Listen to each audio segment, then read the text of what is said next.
Hello and welcome back to Three Things with JR. We are getting close to episode 100. We're at episode 98 today.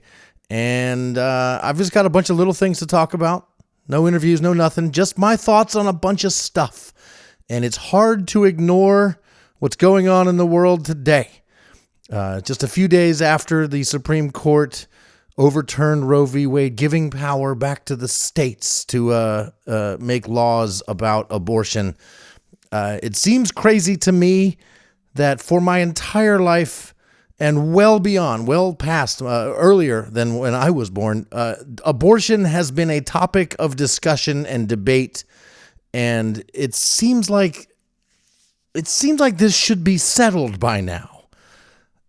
Even with all of the disagreements, it seems like, why can't we just everybody decide and agree and move on and let's talk about other things? But we can't, so I can't avoid it. It's all I'm hearing about and thinking about and seeing, posts and all that. I mean, it's all the news. It's all about that. It's just everywhere. So I figured I'd tell you what I think about it. Why not? I mean, I listened to Howard Stern for many, many years. He had a rule on his show that they were never going to talk about abortion. And I haven't been listening here lately, but I wouldn't be surprised if he's talking about it now because it's clearly not settled and it's clearly a big deal what's going on right now. So I was thinking for these past few days, is my podcast one where I want to talk about big issues like abortion? And I mean, I think generally speaking, no, that's not what I'm trying to do with my show here. I'm just trying to get whatever's off my chest, get whatever's on my chest off of it so I can just tell you what's going on. Meaning more likely it's, I want to talk to you about stuff in my life. But this is now a thing that's just, it's hard to go about your day without hearing about it. So anyway, there you go. I'm going to talk about abortion and maybe guns and maybe even Ukraine. Some big stuff, and I've got a bunch of little silly topics to tell you about too. So first off, abortion. When I think about my experiences in life that have anything to, there's nothing. I mean, I've never had any sexual contact with anybody that could have resulted. Can I even really say that? Oh, is that true? It might not be true. I have been in two monogamous, committed, loving relationships. One with my ex-wife for 20-ish years, and one for the past 6 or 7 years with Kiki that is still going strong. In between those two times, I definitely had sex with some people that I was not in a monogamous, committed relationship with, and it was awesome. I mean, I totally enjoyed that, and I will say that it's possible. I mean, there were people that I had sex with that I didn't have any further contact with after that. So it's possible. And even with protection, it still can happen, right? So casual sex is a thing that has happened in my life. It's been years, but it happened. And can I 100% say that I am not the cause of a need for an abortion? No, I'm probably not. I don't think I was. I think I probably would have heard about that by now. So I've got no real personal experience with abortion. I've heard every opinion out there, just as most of us have. I remember being in high school driving by an abortion clinic in Falls Church, Virginia, where I grew up, and seeing people out front with, signs of aborted, protest signs with like pictures of aborted babies and things like that. And it always struck me that seemed like a total waste of time because that's not going to stop anybody from getting an abortion. And there's just better things to do with your life, really, than worry about what somebody else is going to do with their body. I remember having conversations with my grandmother about this. So my grandmother was an incredibly smart woman who, even thinking back on it, it's hard to find fault in her logic on most things. So she was very well read, very intelligent, and when I asked her what she thought about abortion, she didn't really tell me what I thought she was going to tell me. I thought she was going to say, it's a woman's right to choose and this and that. She really focused on the idea that men should not have any say in this decision whatsoever. No man, unless it's a woman's doctor and it's a one-on-one consultation type of a thing. It's none of my business as a man. It's none of my grandmother's business as a woman who's not having an abortion. It should be entirely up to the woman. And that has stuck with me ever since. I've never really wavered from that position because it makes perfect sense to me. There's so many reasons why people why that's, in opposition to that. For example, they think it's murder, right? They think it's a person. The abortion laws that are coming in, they're all different, right? They all have different lengths of time, like 6 weeks into a pregnancy. You have to do it before then, or it's banned in some states, right? Sometimes you can do late-term abortions all the way up until the baby is born. And everywhere in between, from conception to birth, there's different laws for all of it. And it seems to me that there should be a clear line in the sand. Like at what point can every single person agree that an unborn child becomes a person? And there's only one that is definitive. Nobody disagrees that when the child has been born, when it comes out into the world and is breathing air, it is now its own person. That's the moment. And so I can't, just in the interest of let's all agree on this, that seems to be one that is unarguable. You can't really, you can make a case that somebody, an unborn child in a woman's body is a person, but you don't even have to make the case once that person has been born. So let's call that the line in the sand. Another big issue is it seems that many people don't want people to have sex casually, to have sex without the intent of creating a baby, right? And this is, I think, a strongly held belief by many religious people who don't believe in just having sex just because sex is awesome.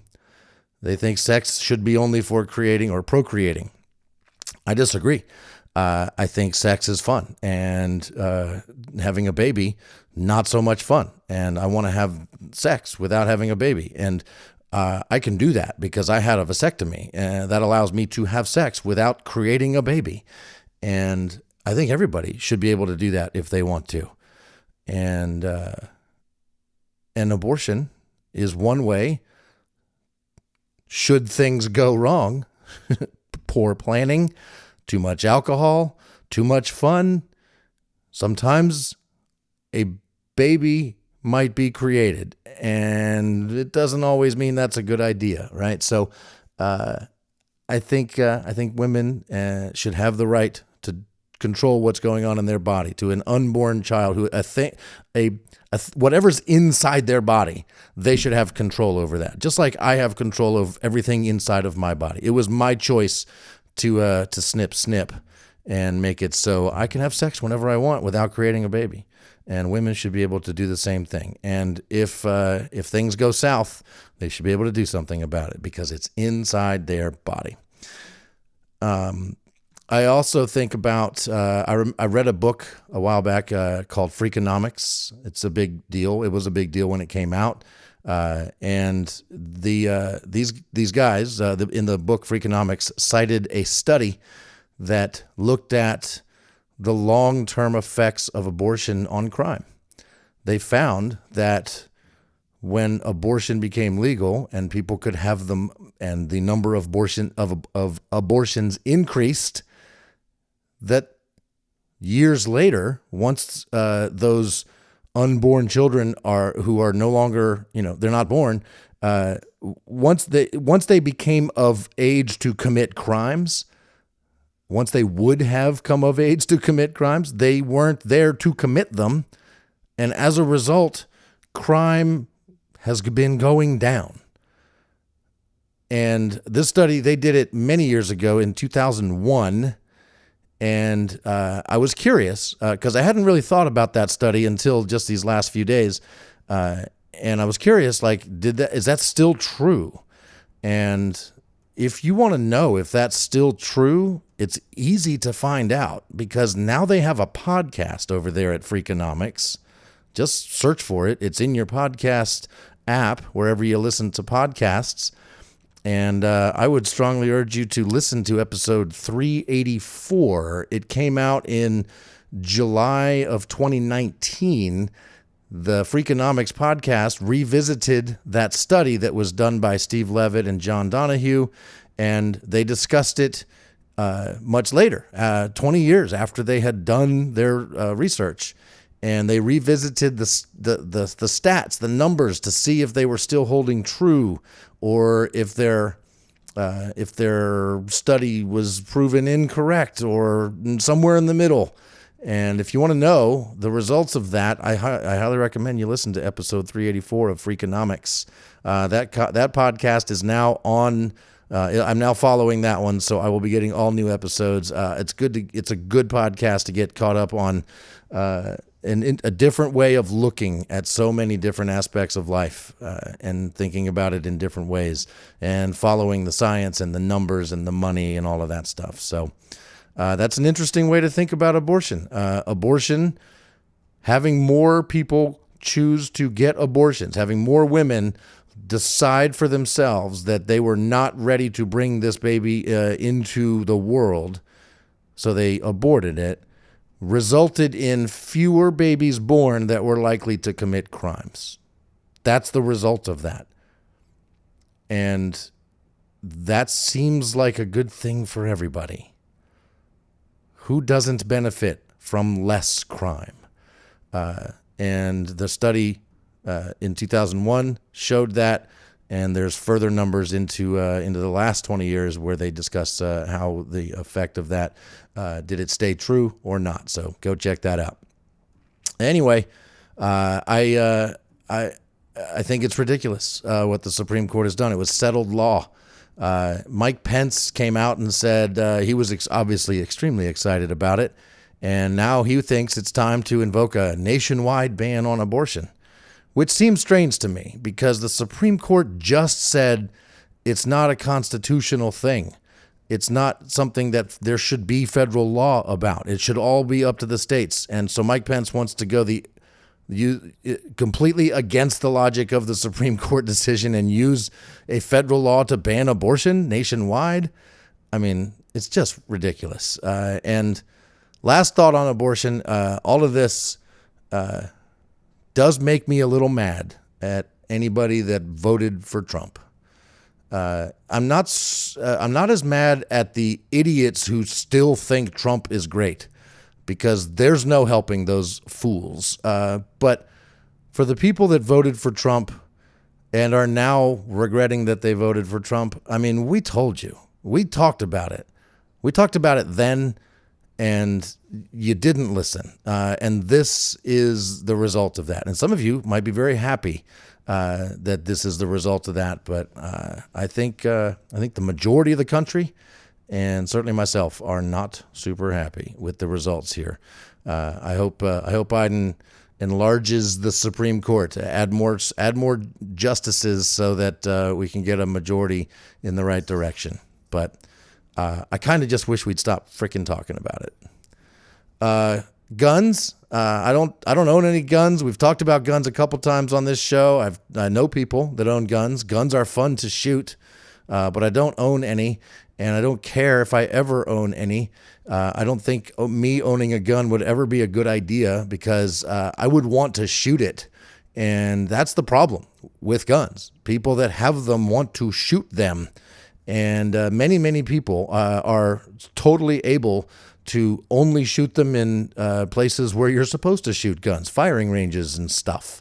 And then others are not able to do that. They use guns for what guns are made for, which is to kill things. So I don't know the answer to guns. I really don't. There's too many of them out there now to stop gun violence. And I hope this bill that was just passed and signed into law, I hope it does something to reduce access to guns by those most likely to go get a gun and do something horrible with it. But I don't know. Guns, I don't have the answer there. And lastly, Ukraine. It seems freaking ridiculous to me that this war in Ukraine is going on. Russia is clearly not, they're not just fighting a war, they're killing civilians, they're missile attacks on apartment buildings and malls. Why on earth are the rest of the countries, America included, allowing something like that to happen today, 2022? Why aren't we sending the most powerful armed forces in the world to Ukraine to fight the Russians off and say, you can't just take over a country by force? That's not okay in today's world. And I mean, is that World War III? I don't know, but I mean, it doesn't seem right to allow Russia to just decide to do this and not really stop them and hope that sanctions are going to fix it and things like that. It's good that we're giving people in Ukraine, the military there, more weapons and guns, but it seems like this might be why we have an armed forces, to fight for freedom, to fight for people's freedom, a country's sovereignty, to allow Ukraine to be their own country. Why wouldn't we support that, especially with Russia just killing so many people and tearing down a country? For what? For freaking Putin. So I am not a highly educated person. I don't know all of the behind-the-scenes machinations of NATO and the EU and who's. It seems to me like we're not helping Ukraine more directly because of NATO, and Ukraine's not in NATO, and Russia is, and we are, and we don't want to screw that up. But I think it might be time to screw that up. All right, there you go. That's the big stuff: abortion, guns, and Ukraine, and the war in Ukraine. On to some way less important things, some really trivial stuff after the break. Be right back. Nothing I can say. Change your mind and stay. So I'll see you later today.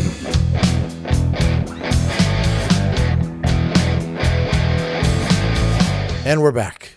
All right, some way less important things. Scherzer update. I can do that. Scherzer had a follow-up appointment with the vet on Friday. His wound is healing well. He still has to keep a bandage on and the cone on, and he hates all of that. But he's got energy and pep, and we've been out to play some disc golf. That's been great. So Scherzer is getting close to back to completely normal. Not quite out of the woods yet, but almost. And I had to go to court today. This morning, I was at 9 o'clock. I had to be at Charlottesville Court downtown.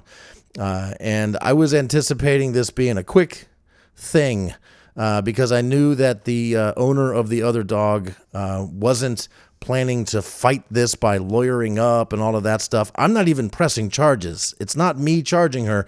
The city is charging her with a crime, which is not. I was just called to court to be a witness.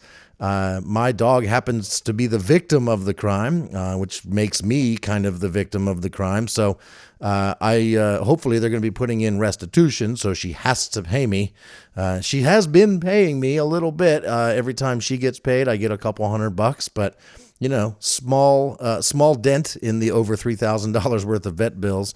I was hoping all of that would just get put to rest today, restitution in place, make it official. She gets charged with whatever. Her dog hopefully gets put down. Hopefully she can't own more dogs. That would be great. Certainly makes sense because she's clearly not responsible enough to have a dog, especially not a pit bull, but none of that happened today. She did show up, and so did I. We were there early. I gave her copies of all the vet bills and a receipt for the money she's already paid me. I gave a copy of that to the Commonwealth's attorney, and when the Commonwealth's attorney met privately with the lady, the dog owner, they came out and said that there's She's not sure about some things. She wants to talk to a lawyer, and she asked for more time. We've known about this court date for almost a month, and she needs more time now. And I guess now she's going to... So whatever. Apparently she's going to be back in court in 2 weeks, and I don't think I need to be, but the matter is clearly not settled yet. And so basically going to court this morning was a complete and total waste of my time, which just adds to how annoying this whole thing is, right? Like, even if they put restitution in place and she pays it all 100%, what that pays me back is the money I paid to the vet. It doesn't take care of the interest that is gaining on my credit cards. It doesn't address how much time I've had to spend dealing with this, bandaging Scherzer's leg every 3 days. I've had to not do things I wanted to do because I couldn't leave Scherzer. I have many trips to the vet. Every time I've met her for her to give me cash because she can't pay me electronically, she's been late both times. So what should take 5 minutes in a quick meeting it takes a half an hour or an hour because I'm sitting there waiting for her to arrive. And it's just, I'm never going to get that time back, and I'm probably not going to be compensated for it anyway. But anyway, that's what's going on. Scherzer's doing fine. I get more and more annoyed by it each day, but she is continuing to pay me. She said she's going to get her daughter to help her figure out how to send me money electronically so I don't have to wait for her. So, changes are happening and things are going in the right direction. She is taking responsibility and not trying to dodge any of it. So kudos to her for that, right? This could be a lot worse. It's minor annoyances is really what I'm complaining about. So anyway, that's the Scherzer update. I did find it interesting that for the first time in a long time, I had to wear a mask today. You can't go into court without a mask on. And everybody in the courtroom, judge, clerk, bailiff, every single lawyer, every single defendant, every single plaintiff, whatever they were, everybody wore a mask in court. And nowhere else requires masks anymore. Even Kiki and I were getting ready to go to New York to go to see some Broadway shows, and we just got an email that they don't require masks anymore in big, humongous gatherings of people. I guess the difference is we're all choosing to be there, right? Like, we are choosing to accept the risk of being in a large group of people for entertainment purposes. Whereas if you go to court, you probably didn't get to choose to go to court. You kind of have to go to court. So maybe the state or the city or whatever feels some responsibility. So that's why they require the masks. I get it. So maybe it's just that. A couple recommendations for you. Saw a pretty great movie last night at the Alamo Drafthouse, which again, if you have the luxury of living near an Alamo Drafthouse, they are the best movie theaters around. The picture looks amazing. The sound is great. The food is wonderful. The service is awesome. It is the best movie theater chain around.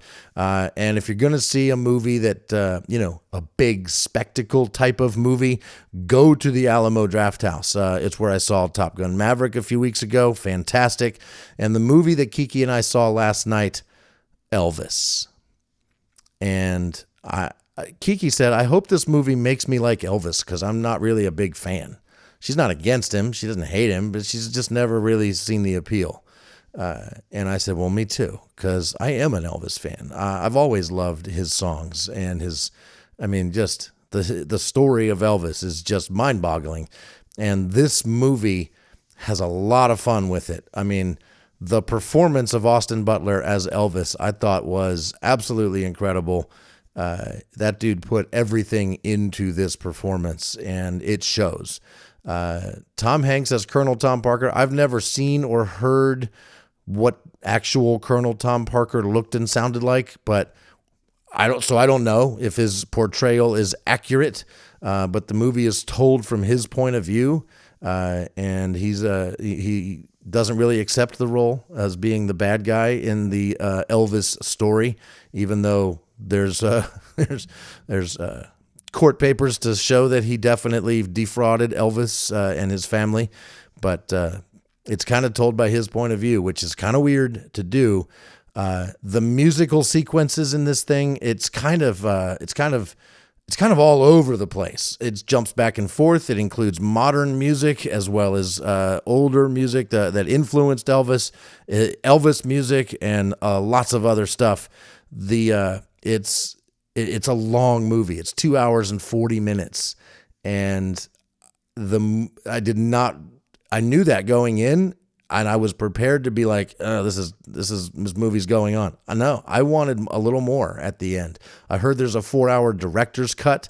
I don't think I want another hour and 20 minutes of this movie, but I loved it. It was a fun spectacle.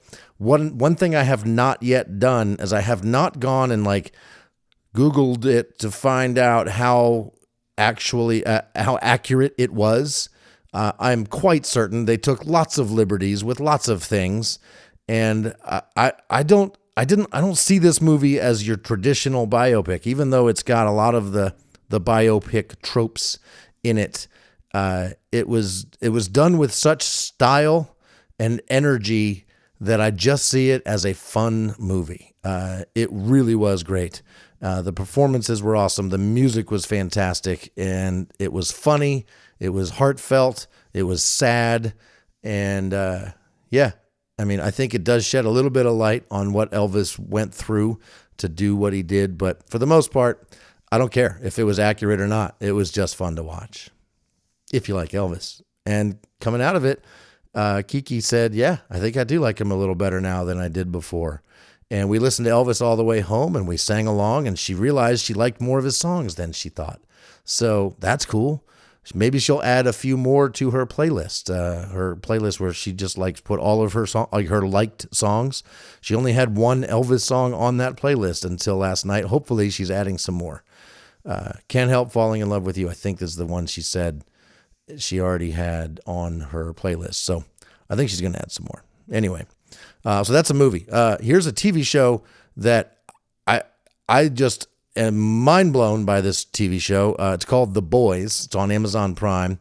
If your kids are, if you're concerned about your kids seeing and hearing very, very adult things that probably most of us shouldn't hear or see, don't have them anywhere, even in the house. Have them sleep over at a friend's house when this show is on, because it pulls no punches. Based on a graphic novel, comic book, whatever. I don't even know. I don't read comic books, but I do watch shows that are great. And this one is awesome. It's kind of the anti-superhero movie.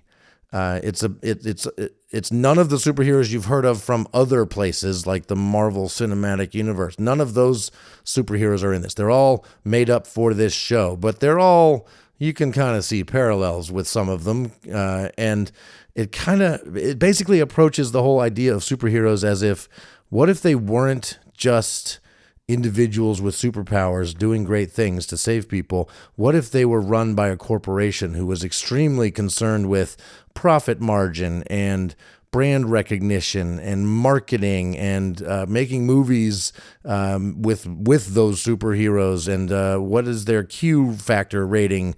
How are they doing in the polls? Things like that. What if that was the world of superheroes and egos and power trips and basically giving superpowers to people that really are horrible people?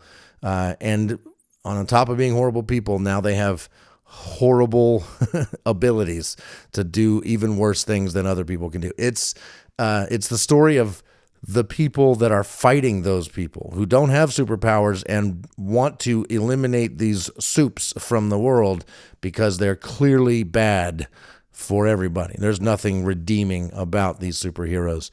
And gosh, it's a lot of fun. It is horribly gruesome, horribly, and when I say horribly, I mean wonderfully horrible. It's grotesque, it's gruesome. It pulls no punches. They will say and do literally anything in this show. I mean, I could give you some examples, but I really shouldn't. Like my show, you don't need to hear that here. You should watch the show if you want to. It's the music is fun. The acting is great. Carl Urban plays one of the main good guys. And I say good, gosh, there is no good guys in this movie anywhere. Every single person has horrible flaws, but this guy is fighting the soups, and so he's kind of on the right side of things. But damn, he's a good-looking dude. If I could look like any one human on Earth, it would be Carl Urban playing Butcher in The Boys. That's what I wish I looked like. Oh my God, he's just freaking cool as shit. So anyway, there you go. Last but not least, in the last week and a half or so, I have been to both a wedding and a funeral, and they were both just about as good a wedding and as good a funeral as they could be.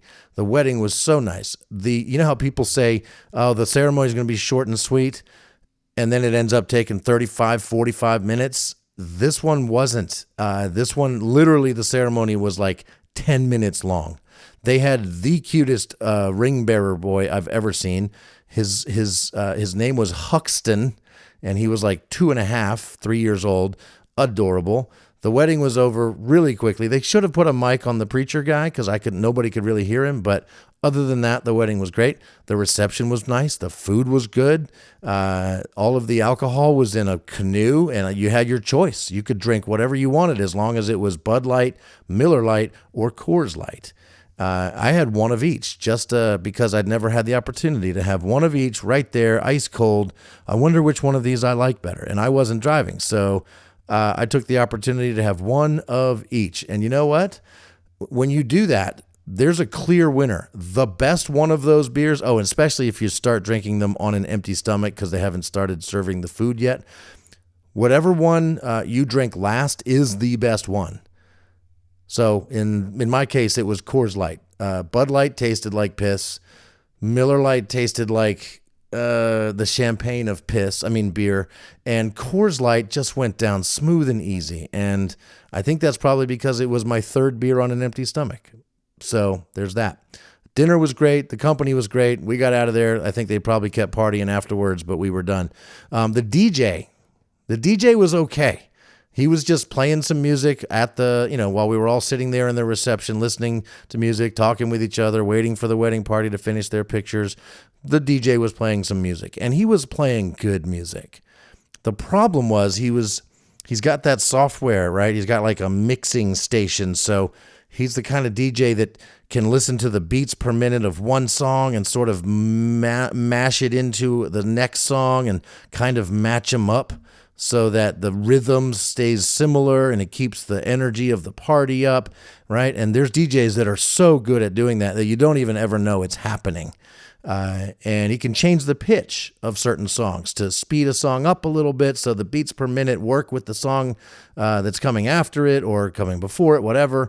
And I think he was doing that because about every second or third song he was playing was at the wrong speed. Like he was speeding up songs just a touch so that they could mash them up and go one song into the next.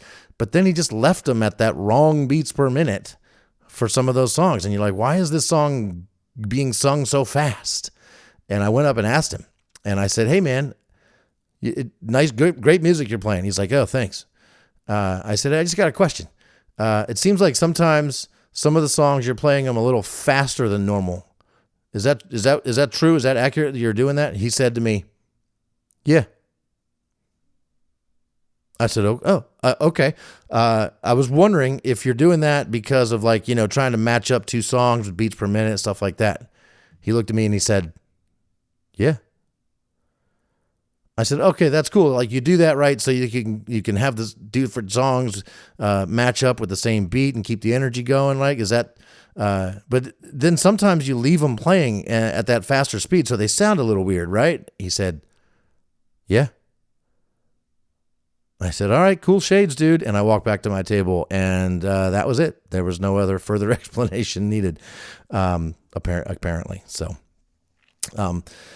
let's talk about the funeral. The funeral was for a lawyer guy who had a family. The reason I know this I don't know this person. The reason I am going to this funeral is because Kiki lives on a farm owned by the very nice family, the Kellys, and it was in their family, an in-law of theirs, and the guy who died as a good-looking guy, good-looking wife, and two good-looking kids, and they're all very well-to-do, surrounded by and friends with lots and lots of wonderful people that I met at this wedding. Everybody was just as nice as could be, and the wedding, the funeral, very much a casual affair. At like a country club, tennis club type of place. Just as pleasant as could be, celebrating the life of this guy. And then we got to go in. Of course, there was a meal. And then after the meal, everybody gathered to watch a video that they had produced. And I know a little about creating a video for a funeral. I've done it for a couple different funerals. Where you take pictures of the person and you put them together in a montage with some music. And if done right, man, it's really good. If done wrong, you're forgiven. It's a funeral. But I thought I did a good job with the ones that I had created. In fact, I still have them. I can look at them on my computer right now. They're pretty good. They're okay. Like good songs, good pictures, good transitions from one picture to the next. There's a theme going with it. I thought I did a good job. And then I saw the video for this guy. Next level. I didn't know this person at all. Never met him. I kind of know people in his family. That's as close as I was to this guy. And oh my gosh, the video, he actually died about a year ago. And so they had a funeral for him at a church. Speeches were given. They had clips from those speeches, just the best parts, interspersed with not only pictures of this guy and his family, but also videos of this guy and his family and his dog and his various things. It was funny. It was touching. It was moving. I was in tears at the end of it. I was so sad that this guy passed. He passed from cancer kind of early. I think, he had lived a fairly full life. He has seen his two kids grow up and at least into college. But, this guy, by all accounts, was one of the nicest humans around. And of course, everybody at a funeral, when talking about the deceased, is probably mostly focusing on their good things, right? But I really genuinely got the impression from everybody that spoke about him that this was just a wonderful man. That he really brought joy to the room when he walked in. If you were around him, you liked being around him. He was funny. He was talented. He was incredibly smart. He was a really good lawyer from some really big companies. And he loved his kids, loved his wife, loved his dog, loved his life, and lived a great one. And it was sad that he passed away early. It was a great wedding. It was a great funeral. And it's pretty rare that I get to experience both of those things in short order. And for the most part, for people I don't even know, I was happy to be at these both of these events. And one of the coolest things, I'm going to leave you with this: at the funeral, the deceased had a book collection, and when you walked into the tennis club, there was like tables full of books. And I wasn't sure if just like the tennis club had a lending library, right? You pick up a book, you leave a book, that kind of thing, or if it had to do with the funeral itself. And then as the night progressed, I saw people having books under their arms, and I looked over at the table, and there were books missing. And I thought, I wonder if that's happening. And sure enough, during the right after the video, they pointed out that there was tables full of books. These came from the deceased's personal library. And please take a book. Everybody should pick a book and take one and read it and think of it as a gift from him. And so I did. I took a book home. It's all about the Supreme Court. It's all about the stuff that you don't know. It's like I forget the title. It's in my car. I don't have it with me on me now. But it's all about the Supreme Court and like the stuff that goes on behind the scenes at the Supreme Court. I think that might be an interesting book right now. I am looking forward to actually turning those pages. So there you go. I finally said all the things I've been thinking about these last several days, and there you go. That's episode 98 of 3 Things with JR. 99 and 100 are coming soon. Still don't know what we're doing for them yet, but they'll be special. Certainly 100 will be special. Thank you for listening. Please tell others about this podcast. Share it out on your social media. Follow it, rate it, 5 stars, rate reviews, thumbs up, whatever your podcast player lets you do. Please do that.